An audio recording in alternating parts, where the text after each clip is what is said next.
घूंघट। अरे रानी, ओ रानी, सो रही हो क्या अभी तक? रानी की जेठानी जोर जोर से चिल्ला रही थी घर के आंगन में खड़े होकर। रानी यानी मैं।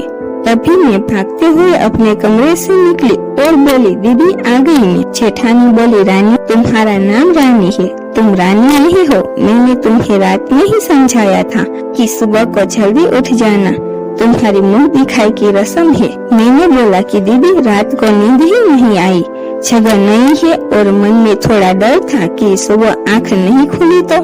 रजनी दीदी हंसते हुए बोली, रानी, मेरी प्यारी देवरानी, जल्दी से घूंघट कर लो, अगर माँ जी आ गई तो हंगामा हो जाएगा। मैंने घूंघट किया ही था, तभी माँ जी वहाँ आ गई और कटकडाटी आवाज में बोली, चलो अब क्या यहीं गपशप मारती रहोगी तुम दोनों? हमने चलना शुरू ही किया था। तभी माँ जी ने रजनी दीदी के कंधे पर हाथ रखा और बोली, पता है ना कहाँ से जाना है और कैसे जाना है? माँ जी ने बोला कि जब भी कोई बड़ा तुम्हारे सामने खड़ा हो तो हमेशा घूंघट में रहना और कम से कम अपने बड़ों के सामने आना और बिना घूंघट के तो कभी नहीं। रजनी दीदी कुछ बोली ही नहीं, बस अपना सर हिलाकर हाँ बोल दिया। मैंने भी बस अपना सर हाँ में हिलाया। माँ जी के जाने के बाद मैंने पूछा, रजनी दीदी अब तो सलाहकार हो और इन सब चीजों को कैसे निभाती हो? रजनी दीदी मुस्कुराई और बोली कि मैं थारे चेची से बहुत प्यार करती हूँ, इसीलिए अभी तक चुपचाप सब चीजें निभा रही। मैं कुछ नहीं बोली और चुपचाप रजनी दीदी के साथ घर के बाहर वाले कमरे में जाकर बैठ गई।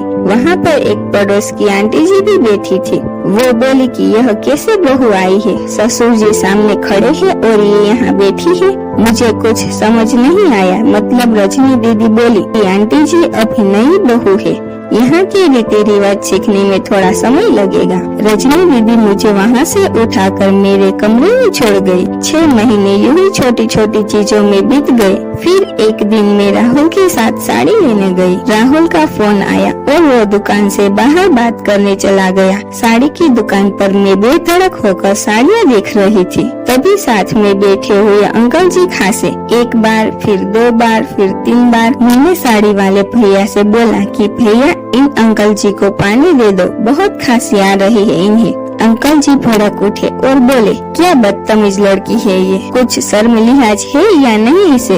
दुकान पर हंगामा देख राहुल बाहर से भागकर अंदर आया और अंदर आते ही अंकल जी के पैर छूकर बोले, मामा जी आप यहाँ? मैं घबरा के दुकान से बाहर निकल आई, एक लंबा घूंघट करके गाड़ी में बैठ गई। राहुल बाहर आया और गाड़ी में बैठकर गाड़ी बहुत तेज चलाने लगा। मैंने धीमी आवाज में बोला, गाड़ी बहुत तेज चला रहे हो, कहीं एक्सीडेंट ना हो जाए। हम घर पर पहुँचे ही थे, तभी माँ जी जोर जोर से चिल्लाते हुए बाहर आई, देखो आ गई ये रानी साहिबा, खानदान की इज्जत मिट्टी में मिलाकर। तभी रजनी दीदी आई और बोली, माँ जी मेरे शादी को 6 साल हो गए हैं, मैं अभी तक मामा जी को नहीं जानती, तो ये कैसे जानेगी? माँ जी जोर से चिल्लाई, देखो कैसे चपर चपर जबान चल रही है इस रजनी की। तभी राहुल सबकी बात काटते हुए बोले कि माँ ये दोनों सही बोल रही है, अगर ये हमेशा घूंघट करके रहती है तो ये मामा जी को कैसे पहचानेगी? और माँ आज मामा जी के फोन पर तुमने पूरे घर की शांति को भंग कर दिया है।